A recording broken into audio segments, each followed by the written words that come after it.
তিনটা জিনিস, আল্লাহর মুহাব্বত, আল্লাহ তাআলার রহমতের আশা, আল্লাহ তাআলার আযাবের ভয়। এই তিনটা ছাড়া জীবনের কোনো আমলের কোনো দাম নাই। বলেন কি বলছি, বলেন কি কি? রহমতের আশা, আযাবের ভয়।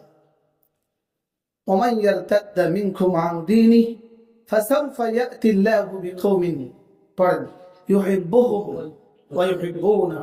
তারপরে কি? أذلة على المؤمنين أعزة على الكافرين يجاهدون في سبيل الله ولا يخافون لومة لائم ذلك فضل الله يؤتيه من يشاء والله যুল ফাদলিল আযীম।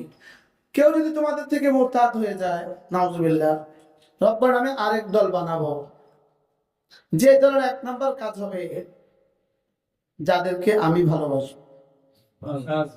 দুই নাম্বার যারা আমাকে ভালোবাসে, তিন নাম্বার মুমিনদের জন্য বড় শরীর, চার নাম্বার কাফেরদের জন্য বড় শক্ত, পাঁচ নাম্বার এরা আল্লাহর রাস্তায় জিহাদ, ছয় নাম্বার জিহাদ করতে গিয়ে পৃথিবীর কোন মোলামতকারীকে, বর্ষণাকারীকে ভয় পাবে না।